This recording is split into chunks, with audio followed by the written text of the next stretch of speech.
AITA for refusing to split my inheritance with my siblings. This is a long one, so buckle up. I, female, 19, have an estranged grandpa more or less. He's my dad's father, but my dad hardly had a relationship with him. I have two other siblings, one younger, 13, and one older, 26. My grandma divorced my grandpa when my dad was only 10, so he lived with my grandma his whole life in a different state and didn't see him. When he got older, he saw him a little more, and my grandpa started coming around a little bit more as well. He'd stay for a week at a time and then go home. He was an old, bitter man, to be honest. He never got remarried and lived his whole life in his coastal town with the same friends he'd had his whole life. He wasn't pleasant to be around and could hold grudges longer than anyone I've ever met. But regardless of this, he was filthy rich. He owned a successful business that he sold for $1 million.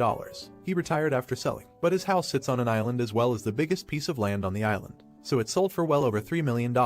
I was never close with my grandpa, but I took after his sister, who is an RN, and he adores her. He always told me that he was proud to see me follow in her footsteps. He died a few months ago. Since then, my family has been torn apart. He left everything to me. He essentially liquidated all of his assets, and it ended up being close to $8 million. I was shocked. I didn't and still don't know what to do with the money, but I'm going to save it. My dad and stepmom as well as my siblings are hounding me to split the money with them. I just can't do it. My dad is an alcoholic who never said anything nice about his dad. Despite him being bitter, my grandpa actually bought my dad a $300,000 house. My dad would 100% drink away any money given to him. As far as my siblings, my brother has full financial support from my grandma as he is the favorite, and he's very wasteful and ungrateful. He never talks to me and always is very mean to me when he does. My little sister is the only person I've actually considered. She's very young, and that's really the only thing stopping me. Her mom is money oriented and would take the money from her, so I'm waiting until she turns 18 and I offered to pay for her college. But now my family is telling me I'm unfair and the money doesn't belong to me and I'm not deserving of it. That I'm too young and I'll waste it on cars and clothes. I don't agree, and now they're all threatening to cut me off and never speak to me, or even sue me if I don't give them all a chunk of the money. I don't know what to do, and I'm buckling under pressure here. I've already had 2 police officers out to my house because my dad is claiming I stole the money from him. Everything was through an attorney. I know I did nothing wrong legally, but morally, so am I the idiot. Update. First off, thank you to everyone for the advice, links, etc. It was greatly appreciated.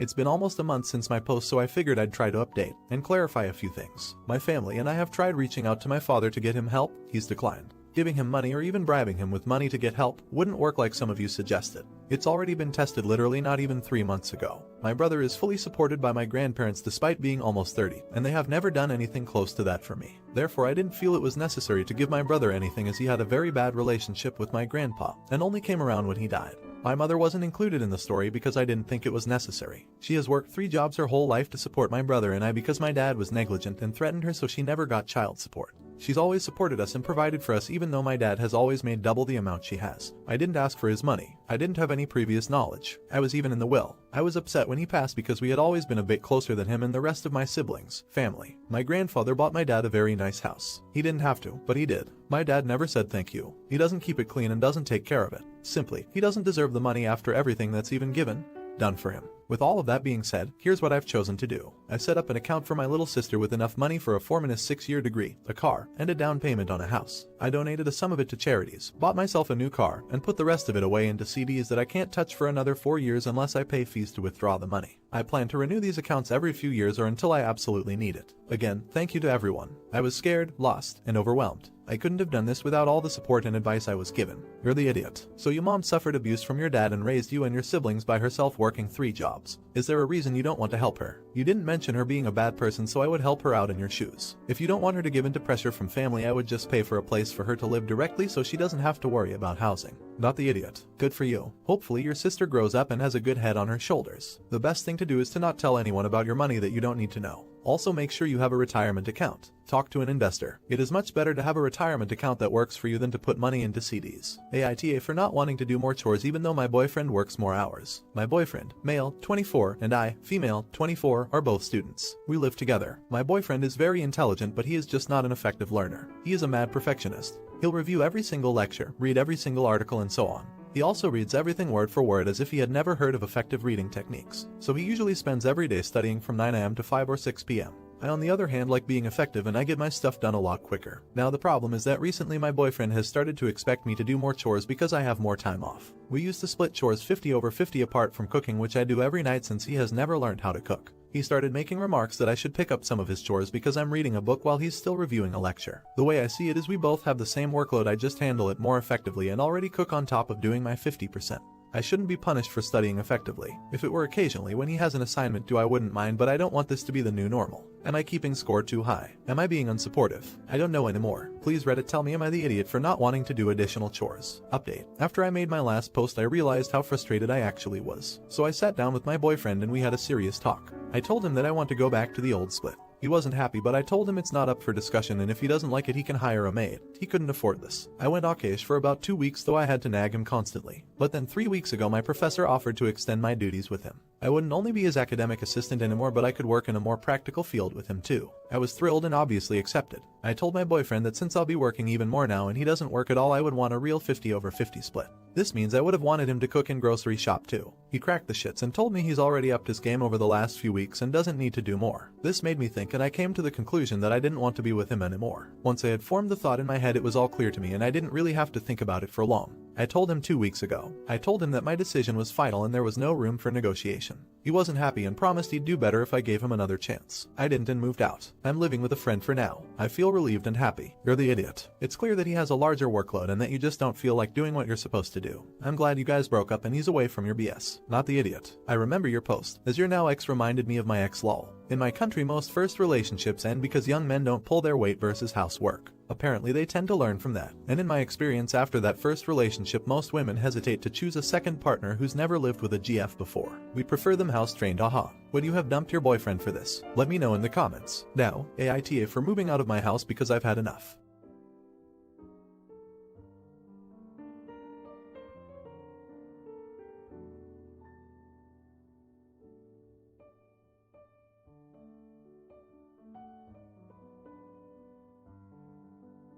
So I've lived with my parents up until the age of 23. Now I know that's late, but I live in an Indian household, and usually you don't move out until you're married. Now I don't mind this, or I should say I wouldn't mind this if that house wasn't a total hellhole. There's a total of 8 people living in that house with only 3 rooms. My dad decided that we should bring our grandparents to this country, and he hasn't told me why. I have to share my room with 2 adult cousins who decided to immigrate to this country to get a better job, but they don't seem to want to move out anytime soon. And let's not forget that it's so loud. I'm a nurse and when I come home I like to relax, but I can't when there are 2 very loud people entering and leaving my room whenever they feel like it with no courtesy of being a little quiet. So I decided I had enough. I searched for an apartment near my workspace and found a nice 2-bedroom apartment.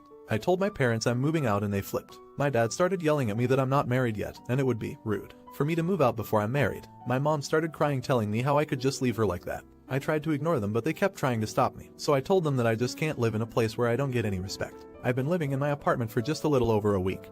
And let me tell you that this was the best decision I have ever made. My brain is no longer exploding from being in such a loud house because I get to control the noise that goes around in my apartment. I can't believe I didn't move out sooner, but my relatives keep telling me that my parents are heartbroken, especially my mom, that I don't care about their feelings. How am I supposed to care about their feelings if they can't understand mine? But I won't lie, I am feeling just a little bit of guilt for leaving out of the blue. Did I make the right decision? Was it okay for me to do that? Edit. For those of you asking, no, I will not be giving them a spare key because that would literally turn my life into hell. They already know my address, but the apartment complex is gated so they can't come in without me saying so. Update. Well, some time has passed now, and I can't say that things have gotten better exactly. I invited my parents over to my new apartment and had a talk with them about how this apartment is the best thing that's ever happened to me and I don't plan on moving back into the old house anytime soon. They remained calm, but after about 10 minutes of talking they suggested something that I hoped they would never suggest. They suggested that I let my cousins, who were a massive part of the reason I moved out, move in with me because, frankly, there's no room left in the house. I never thought that I would do something like this, but after they suggested that, I exploded. I yelled at them saying that they should have thought about that before I was forced to move out due to my mental health deteriorating. I told them that they are never allowed to move in with me, and I don't have any room for them either. They yelled back saying I'm being way too disrespectful, and I should watch my tongue around them. My mother started tearing up, but I don't care about that anymore. All the guilt that had built upon me for moving out had disappeared in that moment. I had them leave and told the watchman to never let them in without my approval. So yeah, while the situation did not at all get better, the guilt I had in my heart and mind from the last post is now completely gone because I've realized that Indian parents care not about their children's health, but their status in their families. Cousins' parents suggested they move in with me and they agreed. More. Not the idiot. Good for you for standing up for yourself. Cut contact with any relatives who are harassing you over this. A lot of cultures tell you that you should respect your parents, but I believe parents, and family in general, deserve respect when they give respect. Not the idiot. When the lease is up, try moving to another area so they don't know where you are. Only meet them in public areas and maybe keep your important doc in a safe or safety deposit box. WIBTA if I backed out on buying a Switch purely to spite my siblings. A little bit of background. I, male, 15, work a 20-hour work week along with school and make a fair wage while doing so. I've accumulated a good spending fund along with a savings fund. This is where it starts. Since I've never made a big purchase, I was doing research on something I was really into, the Nintendo Switch. It just became only $300 at my Walmart recently and I was really excited. I came to my mom and asked permission and she said, "It's your money." Sweet, I thought. I can get a Nintendo Switch so I can play with my other friends and even my grandma, who also heard I was going to buy one after my mom texted her. This is where my plan fell before me. I have 4 sisters who are all younger. They have broken 4 Wii's and multiple controllers, which is crazy. I wanted the Switch as my own thing and thought as such because, well, it's $300 and to a 15-year-old that's insane. After hearing it would not be allowed to leave the living room, and not only that, but my sisters could play it whenever, I rethought everything. I don't want to share my console because I know that not only will they not chip in, but they will destroy it. I don't want them to lose games, controllers, have rage fits, and get everything dirty and expect me to pay for more. My mom refuses to even think about me taking it to my room and said it would have to be shared. Would I be the idiot if I backed out on buying a Switch? Edits. I just want to clarify, a lot of people think my siblings are entitled, and they aren't. They are little and love playing Mario, and my mom has always been against video games. Only recently my mom has even thought about us getting games. DLCS for games. She also isn't trying to steal my money, but thank you for the concern. Also, I will be going soon to Switch banks, but I can't make purchases over $100 on a card for a minor. I live in a big family, so we all share, no selfishness, which I understand, but since I'm getting to that age where privacy is more valuable, I put it up here as I was unsure. Thanks for helping me with this. Also, I love my mom. She isn't crazy or anything. It's just she wants everyone to share everything, and I'm no longer about that.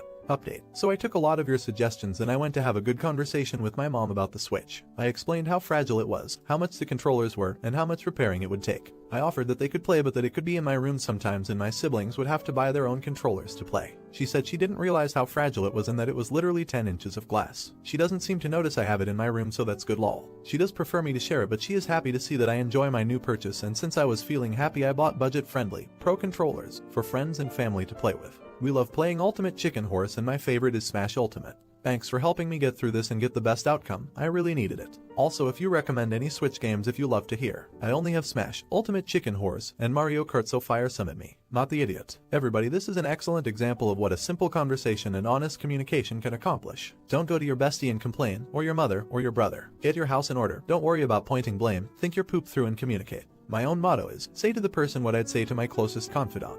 It works better than you'd think. You showed a lot of maturity, Opus. It could have been very easy for a 15-year-old to lash out and do some stupid poop, like I probably would have. Not the idiot. Glad everything got sorted out in the end. The way you handled yourself was spectacular and you set a great example for your siblings. Wishing you and your family all the best.